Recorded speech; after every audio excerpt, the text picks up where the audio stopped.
Well, good afternoon, everyone. I think we'll get started here. We'll wait for a couple of latecomers to get settled. We have a few handouts, so make sure you get some copies of those materials that pertain to today's conversation. John. Welcome, Don, another of our board members here today.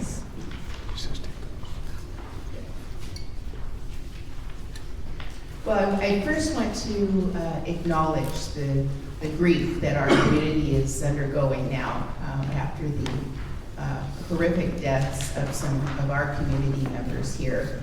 And just to recognize that it's important to come together at times like this, in community centers like this, among friends like this. And so for those of you who are in a rough spot, please know that you're not alone. Please do reach out. There are a lot of resources here in the community, and we want to recognize with sympathy the family, the friends, the colleagues of those who died, and then those community members who are, just unsettled, disrupted, grief-stricken, fearful after this incident. The Chief of Police sent out an announcement today about a press conference that's coming up pertaining to these homicides. It will be at 3:30 this afternoon in the police station at 155 Southview Avenue at the south end of town. It'll be in the police training room. It's kind of a tight space, but he said they'll certainly try to accommodate interested members of the public who come to that as well. I also want to make an announcement that our League of Women Voters Poverty Study Update Team is going to be meeting next Tuesday, November 22nd in the Fisk Room of this building. And those of you who are interested in poverty issues around the Palouse or who are interested in joining our team of researchers to issue an updated report, please feel free to come and join us that day. We're not going to have a speaker next Wednesday due to the Thanksgiving holiday. Neither will we have one on November 30th after the holiday, but the next meeting that I know of coming up with the League of Women Voters is going to be on Wednesday, December 7th in this room, and it's going to be Celine Accord, who is the Executive Director for Palouse Clearwater and, Palouse Basin Aquifer Committee. And she's going to be talking about plans for sustainable water supplies in the Palouse Basin. I certainly welcome any other announcements. Do we have any other meetings coming up or anything else for the good of the order? Okay, hearing none, let me introduce today's speakers. Our first speaker is Darrell Keim, who is the founding director of Latah Recovery Center in downtown Moscow. In that role, Darrell's responsible for hiring staff, developing and enforcing policies and procedures, fundraising, public outreach and education, and serving as a representative for the organization's board of directors. Darrell's here to tell us about Oxford House, which is an international sober living program for adults in recovery from alcohol or other drugs. Begun in 1975, there are now around 3,000 such houses around the U.S. and the world, and the model has a proven record of success for long-term sobriety with 4 such houses in Lewiston, and 1 in Ammon in southeast Idaho, and a new house here in Moscow. Consistent with the League's ongoing poverty study update, we've also asked Darrell to describe how this program addresses housing and poverty issues among community members who are in recovery. Darrell has more than 20 years of experience working with nonprofits and state organizations and has worked in his field for over 10 years. In 2016, he was honored with the first ever Idaho State Champion of Recovery Award from the Division of Behavioral Health for his work in the development, formation, and realization of the Latah Recovery Center in Moscow.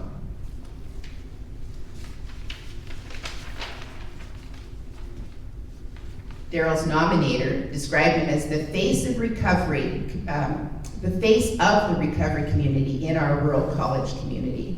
He earned an Idaho Star Award for his work starting 2 local recovery community centers, and in 2021 he received an Idaho Mental Health the Month Advocate Award.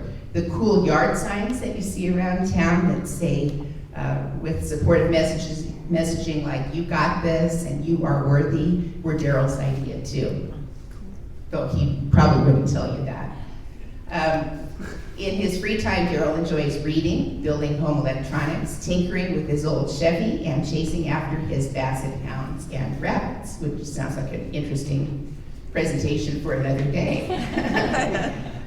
We're also fortunate today to welcome a second guest, and that is Dave Voutas, who's a resident of Oxford House in Lewiston, where he has lived since November of 2021.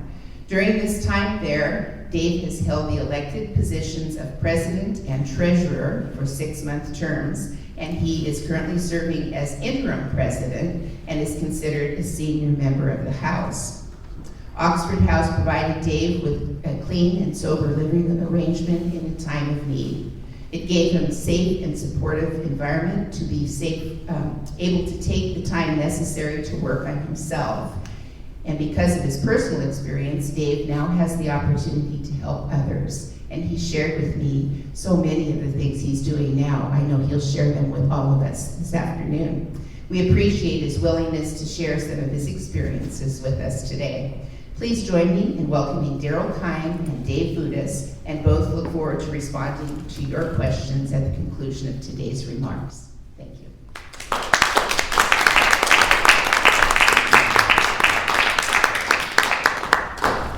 Thank you, Nancy. You certainly did your homework. I tried to hide some of those facts. Yeah. Evidently, they're out there. I do have to correct you on one thing, though. The inspirational signs were not my idea.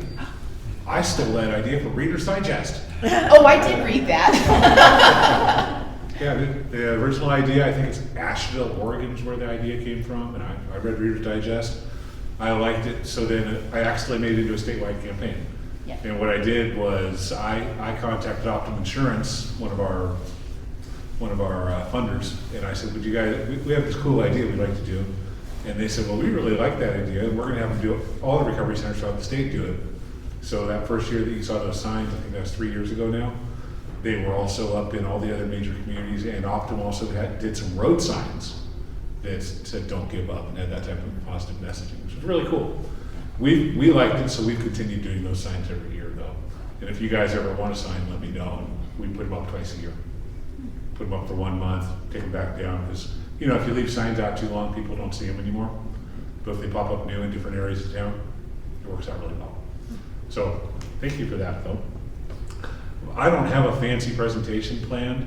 I figured I would talk just for a minute and bore you guys. And then Dave's probably going to talk for a minute and not bore you because he's much more exciting than me.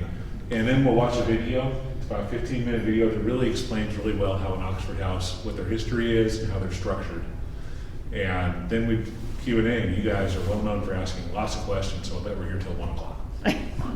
But that's my plan. Probably the biggest thing I get asked was how did we come to have the idea of bringing an Oxford House to town? And it's really pretty simple. We opened the Recovery Center in 2015, and since then, about once every other year, somebody would come in and they would say, "We're going to start an Oxford House." And you'll learn when you watch the video what that means to start an Oxford House, but nobody ever did. And I have my hypothesis for why that is. Anybody can start an Oxford House, anybody that wants to rent out a house. Because basically on my end as the Recovery Center, we're a landlord. It's a basic landlord-tenant relationship. So any landlord in town could start an Oxford House. But my theory was that it hadn't happened in town since 1979, I think is when they started. It hadn't happened in town because we already have a very good rental population. We already have students in town that are renting, professors in town that are renting. So if you already have a steady flow of customers, why would you look to something like an Oxford House that's not normal? You wouldn't know what the expectation is. And if you're not familiar with Oxford House, you might think it's a riskier population. Incidentally, it's not a riskier population. When we started looking at bringing an Oxford House to town, we looked at a couple of different things. Number one, we wanted to make sure that we found a program that was what's known as SAMHSA evidence-based. SAMHSA is the federal government Substance Abuse Mental Health Services Administration. And kind of the gold standard when you're talking mental health and addiction type services is for something to be SAMHSA evidence-based. So that was one of the first things we looked at, was we didn't want to start our own sober house. I'm not in the housing business. I don't do housing. It's not my thing. I do helping people in good stuff. So we didn't want to get into the housing business, but we saw that there was a need for sober housing, a desperate need. There still is, by the way. We're serving 7 people and it's only men. We'd love to have a women's house, multiple men's houses, multiple women's houses. There's plenty of room for that. But we knew that we wanted an existing program. And we'd heard about Oxford House and people making what they would call Oxford-like houses. So we thought, why make something like it when we can go with the original concept? And as we looked into Oxford House, we also wanted to make sure of a few other things. One, it had good rules, good policies, and a strong positive reputation. Oxford House has all that, with over 3,000 houses nationwide, in fact, an international program. They train all their residents, and I'm sure Dave will explain all that, in how to run an Oxford House, and the history of Oxford House, and what their roles are. And all of their residents, they don't just get to stay there, they're participating in a program that the residents themselves, are maintaining. And that was the second part that we liked about Oxford House. The Recovery Center is a peer services model, P-E-E-R. That means we have folks that are dealing with addictions and mental health issues, helping people that are dealing with addictions and mental health issues. We felt Oxford was a good match for that because it is also a peer-based program. Rather than having a live-in manager at the house, everything is done by the folks that are working on their own problems, so that they're learning how to do that type of thing. So we really liked that. Then the third thing was, how did we bring it to town? Real simple. We got really lucky, and the Latah County Commissioners supported us. We couldn't have brought the Oxford House to town without the support of the commissioners and the city of Moscow, for that matter. And the way that happened was COVID, of all things, kind of a silver lining to that rather dark cloud. When I started seeing that all the federal government funds were going to be distributed throughout the communities, and I saw that the federal government had included recovery, addiction and mental health recovery, in the purposes for COVID funds, my staff and I brainstormed a top 10 list of things that we would love to be able to provide Moscow. And we contacted the Latah County Commissioners with that list. They invited us to a meeting. We presented number 1 on the list that we thought we would never, ever get, was to be able to provide some sober housing in town. We thought that's way expensive, and especially with what's going on with the real estate market, we're not gonna be able to afford that. And we presented a few other things, like transportation and a few other things I can't remember, that were much less expensive. Commissioners looked at the list and said, okay, great, we'll keep that in mind. And several months later, they contacted us and said, we want to talk about housing. And that was how it happened. Commissioners ultimately, I think it was $200,000 they gave us towards the purchase of what ended up being a $450,000 house, which in Moscow, by the way, is a small house. I think it's 1,200 square foot house for $450,000. Yeah, blew my mind. So they gave us, I think it was $200,000. The city of Moscow gave us, I think it was $30,000, and we took out a mortgage to make the rest of it happen, to get it up to the $450,000. And the idea isn't that we're making money, though. It's a typical landlord-rental relationship, because we're not charging market rent per se. We're on the low side of market rent. The idea was providing the program. So with that said, let's hear from Dave, and then let's watch a video. Hello. This is my first time doing this, so I'm sorry if I'm a little anxious. But my name is David Voutas. I entered the Oxford House on November 9th of last year. I was a professional businessman. I owned my own construction company most of my life, and I was an alcoholic. And I ended up losing everything but the clothes on my back last year, just before that happened. And the Oxford House was an opportunity for me to be able to go somewhere. I had nowhere to go, and I was just completely lost. So the Oxford House gave me an opportunity to move in there, and I had no idea what was going to happen there. I had never been in that situation before in my life. So going there and getting the support that I needed and the help that I needed to get back on my feet and get some responsibility and accountability and help with the things that I needed to get back on my feet and get back into the community and be a positive person in the community, I guess. I'm so nervous. I'm sorry. But I mean, I had totally lost everything, like I said, except for the clothes on my back. And the Oxford House was there and gave me the opportunity to move in and work with the people from the Oxford House that had been in the same position as me in their life and had rebuilt their life.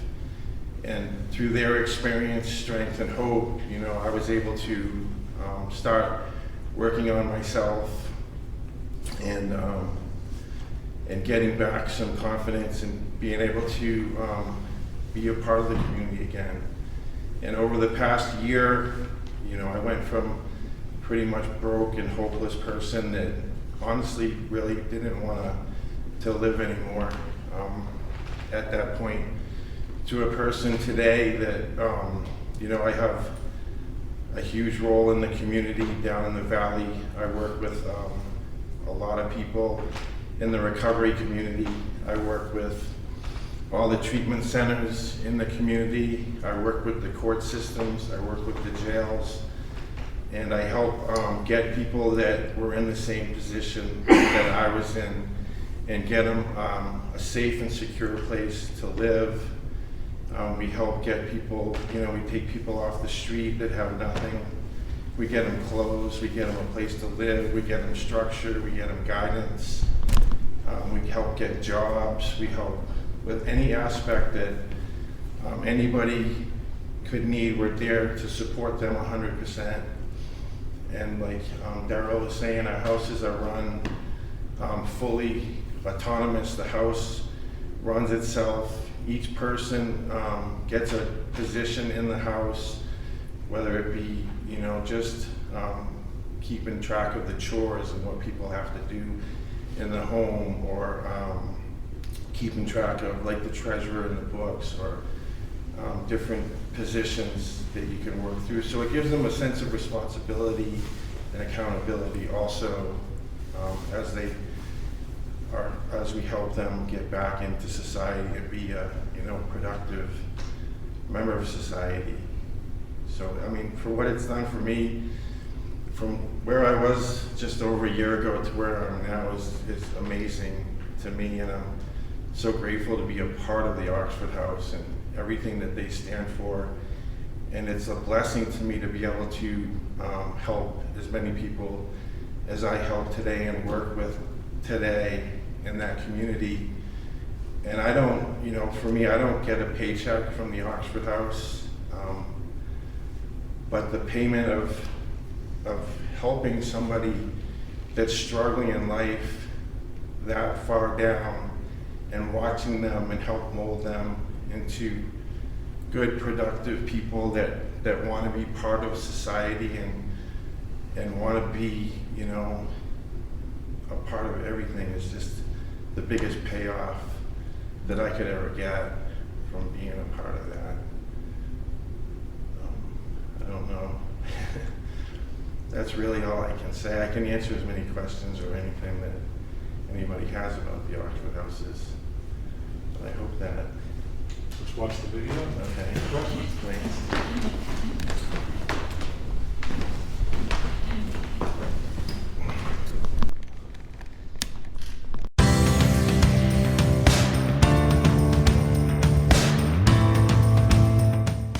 Oxford House, time-tested, evidence-based addiction recovery homes. In my addiction, I was homeless, living on the streets, living in abandoned houses, walking aimlessly in life, using drugs heavily, drinking very heavily, getting arrested several times. I was in and out of jails, treatment centers, trying to get sober, and just going back out there over and over again in a vicious cycle. Several terms are used to describe recovery homes. The most common include halfway house, three-quarter house, sober living, and group home. Oxford House is unique and is in a category all its own. It differs from traditional sober residential environments in many ways. These unique characteristics can be found in the history of the organization, the structure model upon which all houses are built, and the documented benefits for both the member living in the home and the entire community. The things that I learned in Oxford House are the most important to me is how do I get out of self? All right, because when I got here, I was a very self-seeking, selfish individual, and I was compelled out of the gate to get involved in the service structure. You know, not only on the house level, but on the chapter level. And so I did that, and in doing that, I learned how to be of service to others. The first Oxford House opened in 1975 in Silver Spring, Maryland. It was co-founded by Paul Malloy, the current CEO of Oxford House. He and several other men were living in a county-funded, county-ran halfway house in their early recovery. They could not afford staff, so they decided to run the home themselves. They called it Oxford House. In order to protect their own recovery, they know they needed structure. 3 simple rules were established. 1. Oxford houses operate democratically. There are no bosses. 2. Oxford houses are fully self-supporting. The members pay all of the bills themselves. 3. Oxford houses must expel any member who has a substance use recurrence. Alcohol and/or drug use is never tolerated. While my sister picked me up from prison, I know that my relationship with my family was so damaged that I wouldn't be able to go back there. And I had a lot of work ahead of me to rebuild those relationships, but I needed a place to live and to get right. And Oxford House gave me that. The men of the first Oxford House soon learned just how important their home was to the community and to the men and women in recovery who were seeking safety, support, and structure. It finally felt like I had a life worth living because I wasn't alone. And, you know, they've said that the opposite of addiction is connection. And I hadn't known what connection was like until I came into the walls of the Oxford House. They filled up quickly and stayed full. One house turned into several houses within a few short years. Each time a house filled, another was opened. By the late 1980s and early 1990s, the buzz and excitement around Oxford House began to grow nationwide. Houses started opening at a rapid pace. Behavioral health divisions of federal and state government began to take notice and show support for Oxford House expansion. I relapsed and it was not good. I was drinking every day, I was drinking all day, and when my fiance came and picked me up one day, we got home and he said, "I can't do this anymore, it's over." And I looked at him straight in the eye and said, "If you kick me out of here, I've got no place to go. My parents aren't going to take me. I've been drinking. I'm literally going to be under a bridge and I'm going to die drinking." Thousands of Oxford houses now exist for men, women with children, and men with children. Hundreds of new houses continue to open each year. Most houses have a mix of single and double rooms with an average total count of 8 beds. A house manual was written in the early years to give guidance to new houses. Traditions were formed to protect the integrity of the Oxford House name and prevent houses from straying from the basic premise. Chapters were created so that clusters of houses could meet regularly to share their experiences, look into expansion, and address any problems within the homes. True, there is no authority inside each Oxford House. There is no house manager with power or control over the other members. But that does not mean responsibility and accountability are not present. The peer-led structure inside the home works because every member has a voice and a choice. To maintain order, Oxford houses elect officer roles: president, secretary, treasurer, comptroller, and chore coordinator. Once a week, they have a business meeting to discuss the finances, house cleanliness, and supply inventory, and most importantly, the well-being of the home and its members. You know, and when we got there for the first time, I seen just how the scope of the peer support in Oxford House. You know, there was men and women there talking about other houses and how they could help other houses and that what they were willing to do to help those other houses. And I thought, wow, you know, this is huge, you know, and I think that was the moment I was sold. You know, I wanted in on that. Meetings are also held to accept new members when beds become vacant. Anyone seeking membership must schedule an interview with the house and receive an 80% acceptance before entering. Once moved in, each member is expected to participate in house meetings and chapter meetings, including the duties of an officer position once elected. They must maintain their recovery and remain abstinent. Because they all share the financial responsibility of rent, utilities, and supplies, each person must pay their portion on time. I feel like the beauty of Oxford House is that separates it from any other sober living house is that we have thousands of houses nationwide, and that when you pay your equal expense share, it goes to that house. And if you get a fine, that fine goes to the house. It doesn't go to one person. We don't have managers.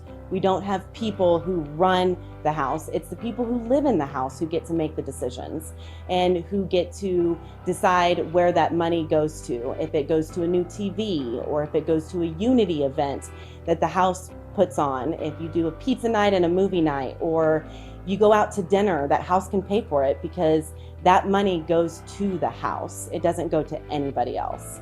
Oxford House encourages individuals to start taking responsibility for themselves. Self-confidence grows quickly in Oxford House as life skills are learned through daily living. As each Oxford House develops into a home, a family culture emerges. Chores are assigned each week and basic house guidelines are developed. Members interact frequently and support each other. Members who cannot stay sober, get too far behind in their equal expense share, or become disruptive by breaking house guidelines or acting out in inappropriate behavior are voted out of the house. Otherwise, there is no time limit on living in an Oxford House. Every so often, a house may face challenges it cannot overcome on its own. This is where the external service and support show up. Safety nets exist around every Oxford House to help out if vacancies become too high, checking accounts become too low, or the internal structure becomes too unstable. My path to Oxford House, well, first and foremost, had to include a lot of trials and tribulations and a phone call. I had to reach out, I had to have enough of what I was doing and ask for help. And lucky for me that an Oxford House member answered the phone for me. Nearby houses that belong to the same chapter will send their experienced members over to have special meetings and find solutions to most problems. Oxford House Inc., the 501c3 umbrella organization that charters each Oxford House, can often provide technical assistance to support new or struggling houses. The recovery community knows when experience, strength, and hope are freely shared, great things can be achieved. Something that I'm very proud of today is that I'm a homeowner. You know, that was an idea that was just absolutely ridiculous to me. I never anticipated in my life that I would ever own a home. You know, and it was through the values of paying bills on time and the principle of being financially secure that I was able to do this, you know, and I learned these things from Oxford House. Oxford houses across the country are doing that every day. The success of Oxford House is well documented and has been studied for decades. Success in recovery is hard to measure. Recovery can have a different meaning depending on who you ask. Oxford House success, however, can be measured. It has been done several ways over several decades. DePaul University and other independent entities have looked into Oxford House to see how it all works. What they have found is remarkable. Quality of life goes up and costs to the community go down. Oxford Houses give people the time they need to become comfortable in recovery. Members enter Oxford House broken and often alone. They move out with a new lease on life as responsible, productive, and contributing members of the community. Members learn a new way to live. The cycles through treatment facilities and/or incarceration stop. I love it. I love living in a community where everybody's on the same page. We are all about recovery, changing our lives, seeking a better future for ourselves, personal development. That is the pool that I needed to be in to become successful. I needed to be around like-minded people, doing the same things as I am, and seeking purpose in life. and living with people in recovery gave me that purpose. Recovery can happen quickly in Oxford House because of the insulation of support. Shattered relationships begin to mend, and families begin to heal. Long-term recovery is achieved by over 80% of those who stay at least a year. I learned so much in Oxford House that I've been able to apply to my life outside of Oxford House and my own, like the scheduling and the getting together and going over bills and paying them, balancing checkbooks. And in my house now with my partner, I've put the bills on a cork board, and we have structure around cleaning. So we do like a weekly deep clean. And then we also talk a lot about like different issues that we might be having in a way that is set up kind of like the new business section of our meetings in Oxford House, where it's like, hey, I have this issue and he can address that. And I don't know, it just helped in our relationship, and it's helped in maintaining a household. Some who leave successfully become alumni members. They may leave the home, but they stay involved to pay it forward to the next newcomer. I can't stress it enough that Oxford House gave me a chance when I needed it. And, that's something that I will always want to make sure that everyone has that who wants it. There is no financial cost to taxpayers for an Oxford House to exist. Each house supports itself. The only cost to the community is tolerance and understanding. Recovery can work for anyone, no matter what their active addiction looked like. Oxford House is proven to increase the chance of success. Hundreds of thousands of people have lived in Oxford House. Most have stayed sober. Oxford House is here to help, and we continue to unlock and open doors to meet the need. Oxford House provides a blueprint for success. Oxford House has taught me so many different things, and I would not be where I'm at today if it wasn't for Oxford House. To find an Oxford House with vacancies in your area, visit www.oxfordvacancies.com. Call the house of your choice to set up your interview today. To learn more about the history, structure, and success of Oxford House, please visit our official website, www.oxfordhouse.org.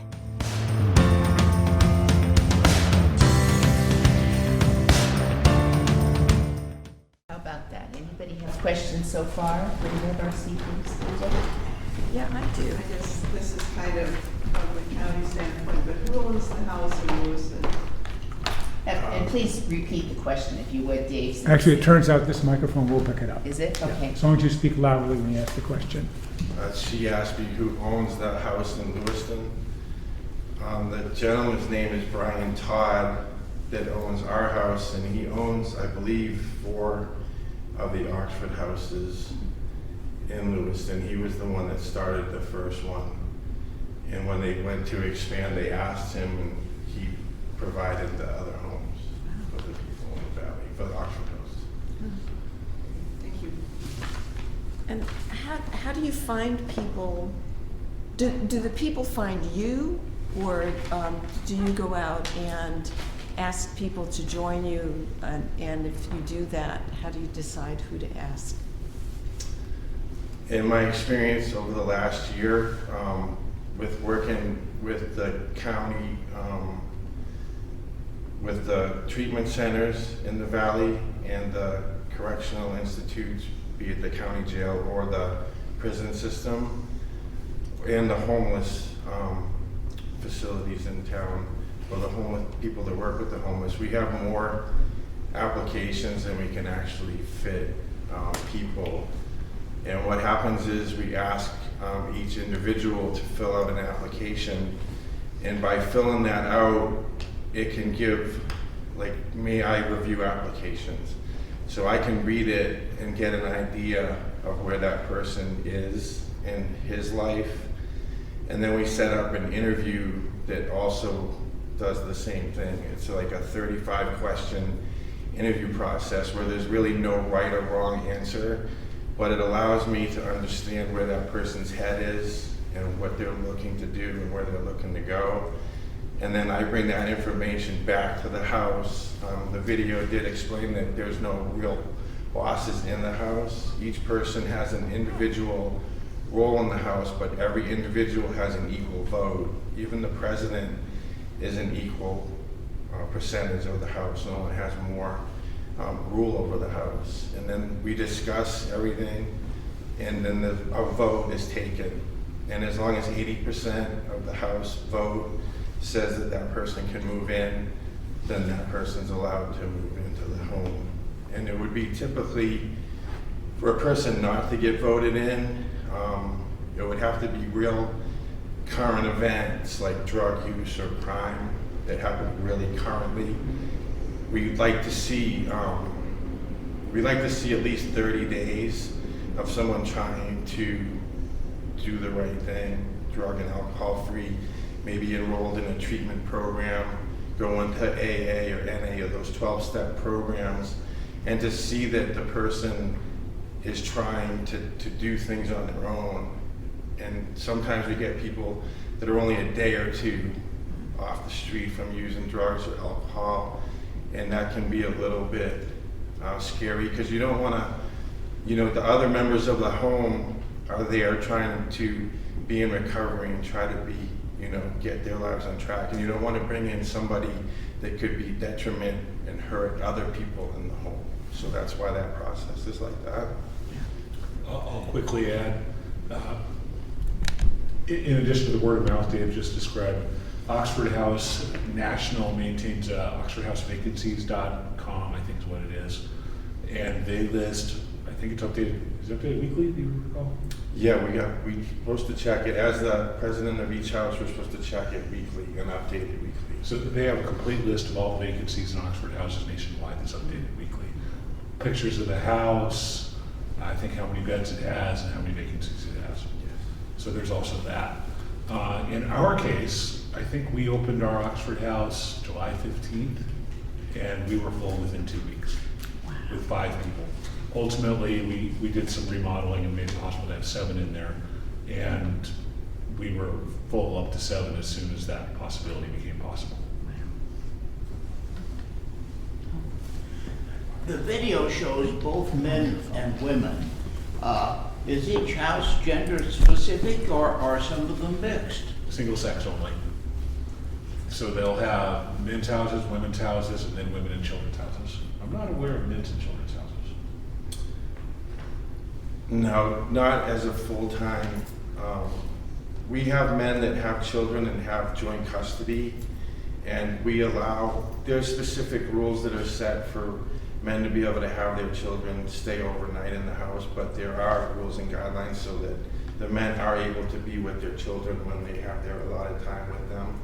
But there's no houses that are specifically, like you said, set up just for men and children full-time. And if I understand correctly, please correct me if I'm wrong, they can't have any guests in their first 30 days as a new resident. Okay. After that, I believe they can have guests overnight.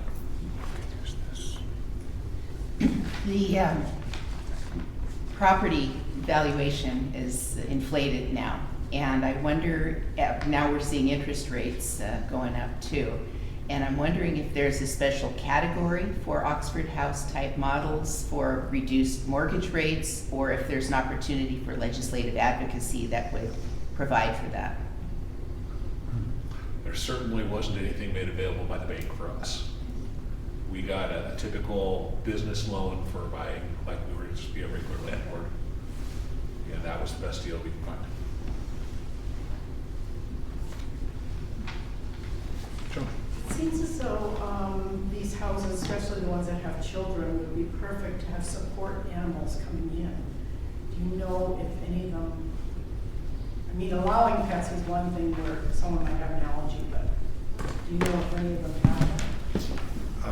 In my experience in the past year, we've had, I'm a veteran, and we've had other veterans come into the home with service dogs that are registered service dogs. Those pets are allowed. Personal pets, I haven't had the experience of a person coming in with a personal pet that they, how do I say that? I've had people come to the house with pets, but they weren't attached to them enough that they wanted to go through the motions of filing the paperwork to have them stay at the house. They came and had their pets stay with family or friends while they stayed at the house to get themselves back on their feet, and then they rejoined their pet when they left.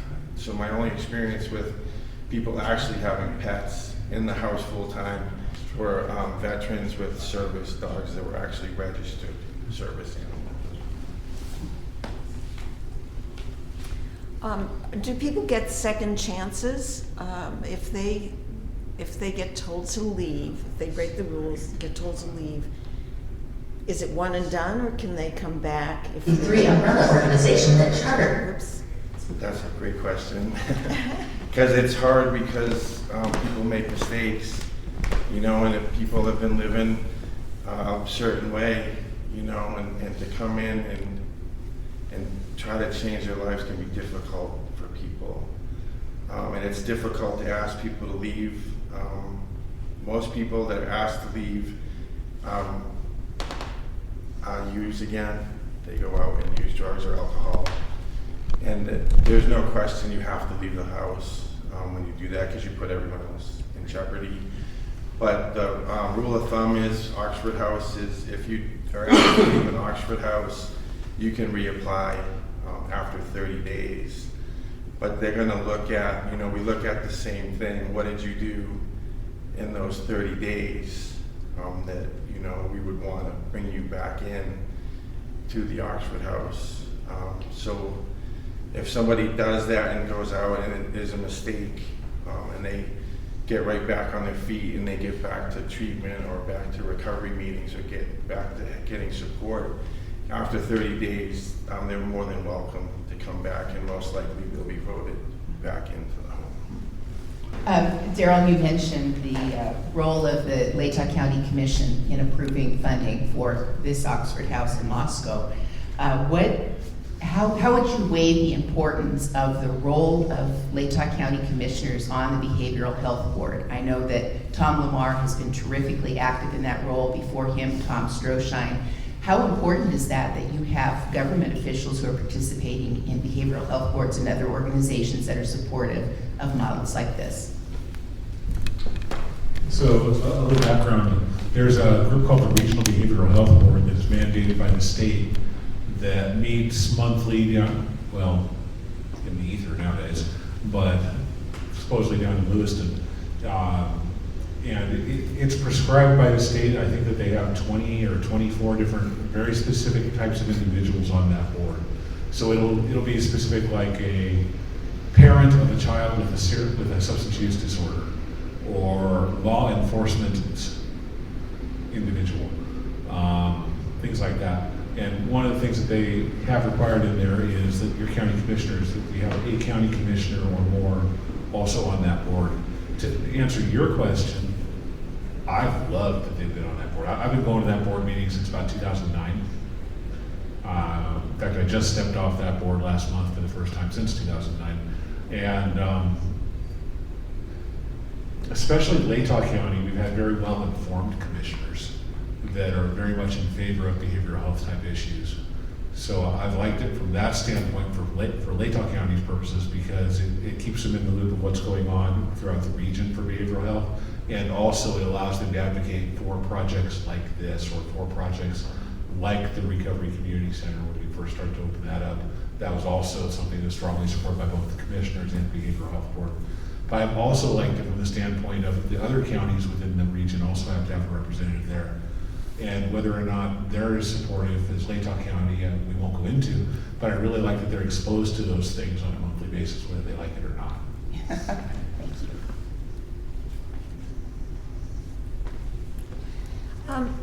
So when somebody is in Oxford House, they have a lot of support. What happens when they leave? It must be very difficult, I imagine, for somebody to actually leave that supportive community and go out into the world, so to speak. Yeah, I'd like to hear more about that. Yeah, we try to get people completely back on their feet into a comfortable position in their life and build up a support network for them that they're already attached and a part of before they leave. We don't recommend people leaving early or before they have built up that support network, because that's a dangerous thing for people to fall back into their old, lifestyle or behaviors or habits. It happens.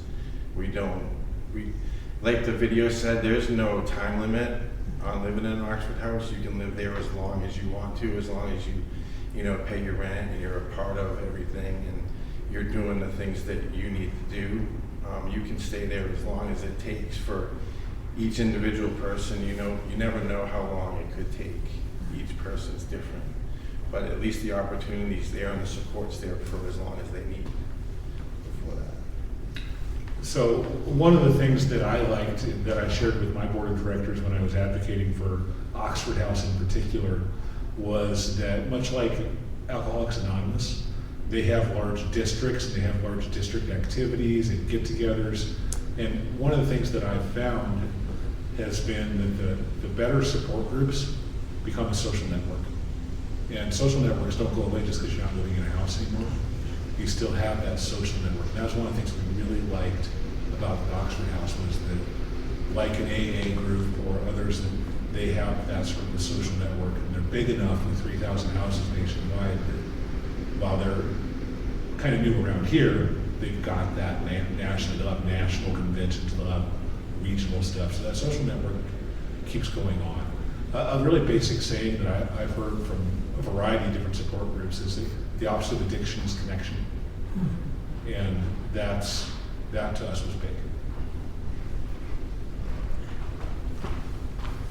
Do you have any long-term or short-term goals for having another facility here in Latah County? And if so, what configuration are you thinking is most necessary? Long-term goal, as in dream, we would love to have one. If somebody was to walk up to me right now and say, I've got $500,000 to spend on one project, what would you like me to spend it on? It would be a women's house. That said, I didn't catch the last half of your question. Just that was it. I just was curious. There you go. Yeah. And honestly, the Recovery Center did not choose which gender house. We just said, hey, Oxford House, we'd like to start one in town. And we talked about how to do that. And we said, you pick based on your expertise which gender you want. We kind of knew what they were going to pick, but we didn't tell them. That was up to them to pick.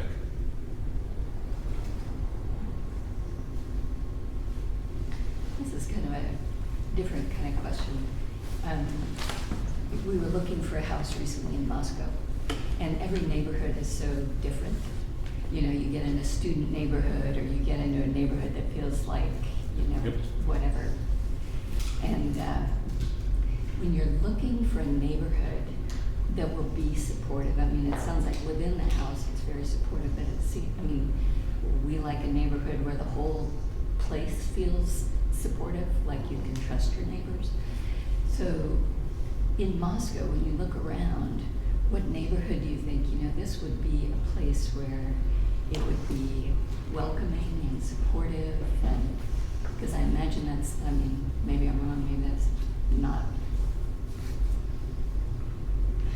We didn't have the luxury of being able to be picky about neighborhoods, especially with what's going on in the real estate market right then. Between the time when we first looked at the house that we ended up buying and we bought it, it went up $50,000. Wow. So we simply didn't have that luxury. But I did go shopping, so to speak, with the Oxford house rep, one by the name of Stacy Hatfield, and we checked out a potential landlord that was potentially interested in trying to help us set up a second Oxford house in town. And it was in what I would term a more college-y neighborhood. And they didn't care. Her comment to me was, you're less likely to have people protest in a neighborhood like this than you will in a nicer neighborhood. Which was true.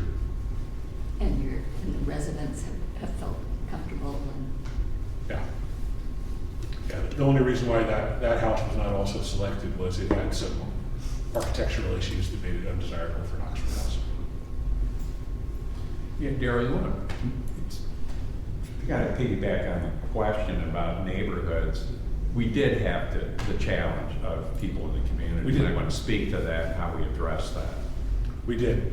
I don't know how I would do it differently, but we were not able to announce in advance that we were bringing an Oxford House to a specific neighborhood because there's no restrictions on where any of these individuals can live. They're not restricted on. The Oxford House probably wouldn't even let them live in the house if they weren't allowed near a school or anything like that. You know, these individuals can live anywhere in the community. So when we went to shop for a house, we shopped literally anywhere in the community that fit within our very low, tight price range. And ultimately, word got out that we were looking in, northeast Moscow. And ultimately, word got out that we were looking at 865 Bitterroot. The neighbors got nervous. They criticized us for the fact that we didn't have a public meeting announcing that we were bringing an Oxford House to town and into their neighborhood. But I don't know how we could have done it differently. Because we had every right. We weren't looking for any sort of a variance within the community or anything like that. We weren't asking permission to do something that wasn't otherwise already legal. I don't know about you guys, but raise your hand if you had to get permission from your neighbors to buy your house. Because that's what they were essentially asking us to do. So they did come to one of our meetings, and they rightfully so had questions and concerns about Oxford House. We showed them that video. We had Stacy Hatfield, again, the local Oxford House rep, came to answer questions. In fact, Oxford even had one of their national guys available via video chat to answer questions. And it was about an hour-long, tense meeting, perfectly honestly. But there was nothing else. We weren't, like I say, we weren't applying for any variances or anything. We were well within our rights to have a house. And none of the folks living in there had any limitation on where they could live anywhere in town. So we pointed that out. And then the other thing that I pointed out was that part of when I went to see if I could recommend this program to our board of directors, I told you that we looked for something that was a SAMHSA evidence-based program. I also looked at the studies that had been done that showed that having an Oxford House in your neighborhood does not have a negative value on your property value, negative effect on your property value. And I also checked in as best as I could to see if it increased crime rates. And studies also showed that having an Oxford House in your neighborhood did not increase crime rates. Basically, I wanted to be able to say, and I did say to the folks at the meeting, that I wouldn't have recommended this if it wasn't something I was comfortable with in my own neighborhood. Of course, they criticized me back by saying, well, this isn't your neighborhood. Which was fair.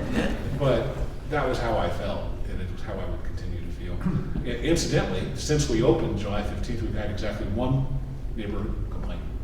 About 3 weeks ago, somebody complained that the mufflers were rather loud on somebody's car.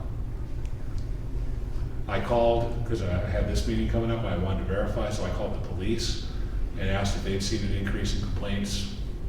No. Other questions?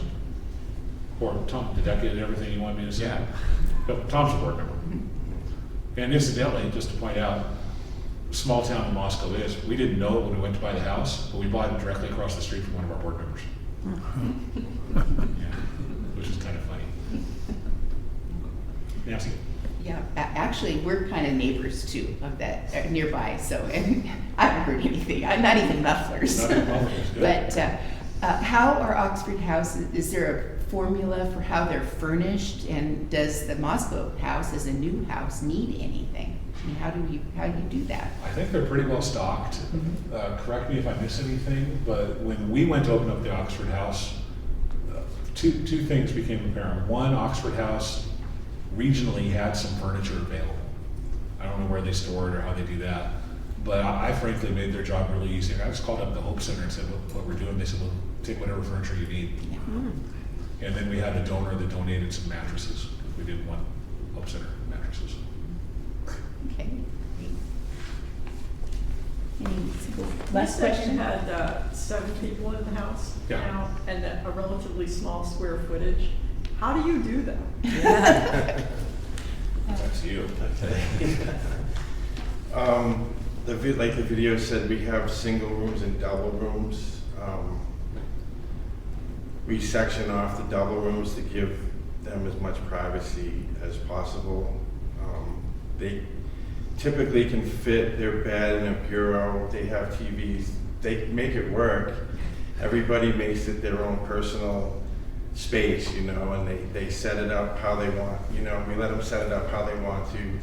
It's just being respectful of the other members of the house or your roommate and everything like that. I don't know, it works. It does, it works. We've had 9 guys at a time in our house, and everybody's there for the same purpose and the same support and works together. And you get those things, you know, you get people that can get bent out of shape about what other people are doing and everything, but the way the system is we all sit down and we talk about it. That's part of the introduction into the house. Part of the questioning is, are you able to sit down and have a constructive conversation without, you know, blowing up or getting angry, you know, and being able to talk out situations instead of, you know, handling it inappropriately. And it's handled, you know, everything's really handled really well 80–90% of the time. You have that few instances where people get mad and blow up, but in my experience over the last year, I've seen that once or twice, maybe. And if you give people enough time, 5, 10, 15, an hour, whatever they need to calm down, you can reasonably, you know, talk to them and work it out. I'm imagining you need a schedule for the bathroom. So, Yeah. Our house has 3 bathrooms and 9 people.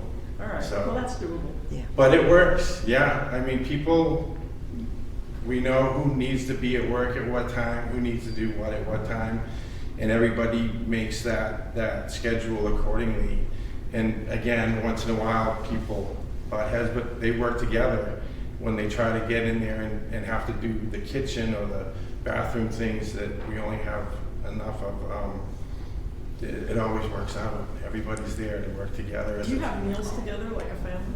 We do, not all the time because people are on different schedules, running around all the time, but at night, you'll get 3 or 4 people at the house and they work together and decide what they want to do, you know, together. And then, like, we have a meeting every week, like the movie showed, where we sit down as a house. It's mandatory that everyone has to be there so we can discuss the issues of the house and how the week went.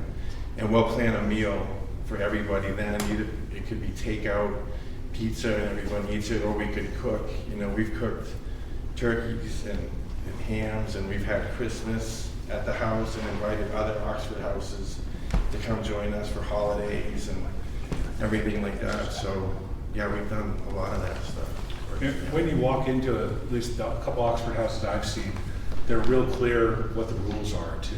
I mean, literally in the case of the Moscow house, you walk into the living room and right across, the very first thing you see is a poster board with the Oxford house rules. And that's the national rules, and then the houses are allowed to come up with their own individual localized rules too. And then also, at least in the Moscow Oxford house, the binders that describe each one of the officer positions are just right there. You know, it's not off in a private office, it's right there in the main room. Everything's just out in the open and real clear what the expectations are of what you do. Does everyone have a job? Job as in paid working? As in a job outside the home, paid working, yeah. You had your thoughts, but they all have to pay an equal expense share. So notice I didn't say rent. On my end as the landlord, I'm getting rent, but that's coming out of their equal expense share that also includes the other household costs. They have to be able to pay that. So for most people in the world, that equals a job or some sort of government support. Yeah, absolutely. We do have people that are on disability because we have, you know, some older people. We have veterans that are on disability and things like that. But everyone has to definitely pay their equal share. One of the things for the house that I ran, if you're coming off the street and you don't have a job, or you're coming from somewhere where you're at the bottom of life, we welcome you in and help set you up and give you like 30 days with us working with you to get financing. Because there's groups out there that will help finance to get people started. I know that Idaho has a program to help support people for the first 6 months. For instance, we've got part of the recovery center, we have a reentry program for folks that are coming out of the Latah County Jail. And we'll pay, I think, the first month's rent at the Oxford House if they need to. So there's other programs like that. Bunch of programs that help. But none of those are long-term. People, the idea is not that they're not working. The idea is that they're getting time to find a job and get to work. Yeah, absolutely. We've kind of squinched together our schedule today with our computer glitch. So thank you all for your excellent questions. And please join me in thanking our presenters. This was the most